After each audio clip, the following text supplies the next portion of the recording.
Logic will get you from A to B, but imagination will take you everywhere. Einstein's hidden secret. Let me tell you something most people never figure out. They think I was great because I was smart, because I could solve equations, because I understood physics in ways others could not. But that is not the real story. The real story is something I kept close to my chest, something I practiced every single day, but rarely explained in full. And when I did mention it, people nodded politely and moved on, thinking it was just a charming quote from an old professor. I want to tell you what it actually was, and I want to tell you how to use it in your life, starting today. My name is Albert Einstein, and this is the secret that changed everything for me. When I was a young man, maybe 16 years old, I asked myself a strange question. What would it feel like to ride alongside a beam of light? Not how to calculate it, not the mathematics. I asked what it would feel like. I closed my eyes and I imagined it. The speed, the stillness at the center of movement, the way time itself might bend around me. I stayed in that imagination for a long time. I let it breathe. I let it become real inside my mind. That single act of imagination led, eventually, to the theory of special relativity. Now you might be thinking that is fine for a physicist. But what does that have to do with my life? Everything. It has everything to do with your life. Here is what I learned. Logic is a road, and roads are very useful things. They get you from one known place to another known place. If you know where you are, and you know where you want to go, logic will take you there reliably. But imagination is something else entirely. Imagination does not follow roads. Imagination flies over them. It sees the fields and the mountains, and the oceans that no road has ever touched.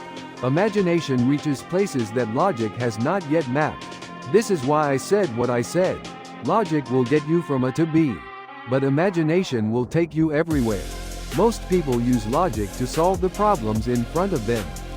That is useful, but the people who change their lives, who build something extraordinary, who find a path no one else could see, those people learn to do something different first. They imagine forward, not daydreaming, not escaping. I am talking about something more disciplined than that. I am talking about sitting quietly with a question, and letting your mind travel into it fully.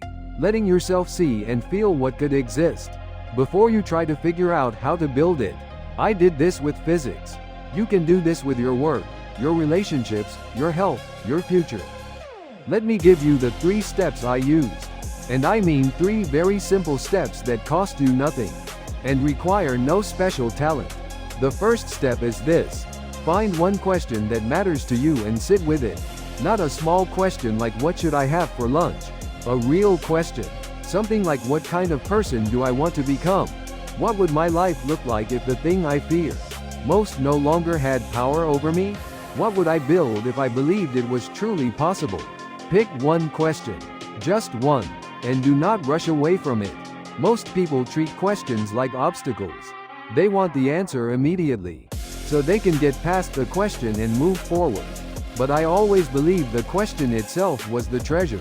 The longer I sat inside a good question, the more it revealed to me. So step 1, find a real question and stay in it. The second step is this. Imagine the answer as if it already exists. Not as a plan, not as a to-do list, as a living, breathing reality that you step inside. When I imagined riding beside a beam of light, I was not thinking about equations. I was experiencing something. I was inside the image. I could feel the motion and the silence at the same time. That sensory, emotional engagement with the imagined reality is what unlocked things my logical mind alone could never have reached.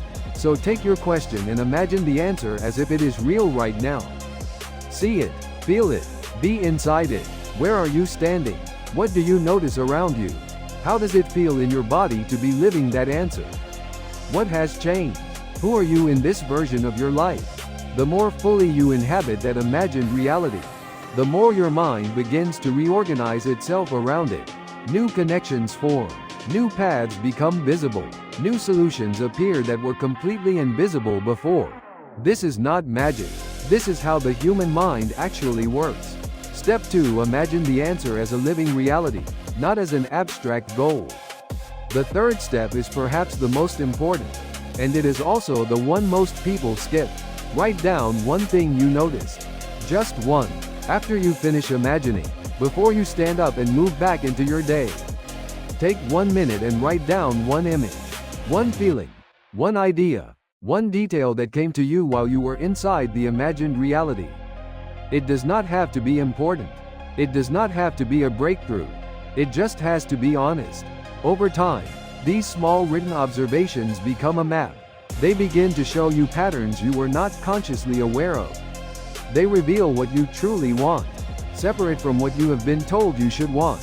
They show you which direction your imagination is naturally pulling you toward. And that direction, I promise you, is worth following. I did not discover the theory of relativity in a single afternoon. It took years, but it began with imagination, continued with imagination, and was sustained by my willingness to keep asking questions that logic alone could not answer. Here is what I want you to take from all of this. You are not behind. You are not missing some special gift that other people were born with. The capacity for imagination lies in every human mind. It always has. The only difference between the people who use it and the people who do not is simply this: the people who use it make time for it. They treat imagination as a practice, not an accident. Every single day, even for 10 minutes, they sit with a real question and let their minds travel freely into it. They do not judge what comes. They do not immediately analyze it or try to make it practical. They simply explore, and over time, this practice changes everything. Your work becomes richer because you begin to see possibilities before they become obvious to others. Your relationships deepen because you begin to truly imagine the inner life of the person in front of you. Your sense of purpose sharpens because you start to see, with increasing clarity, the life you are actually capable of building. Logic will always be important. Please do not misunderstand me.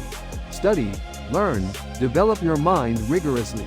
Logic is the vehicle, but imagination is the destination.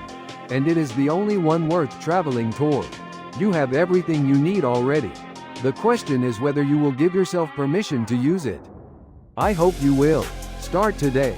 Find one question that matters. Sit inside it. Let yourself travel. Everywhere is waiting for you.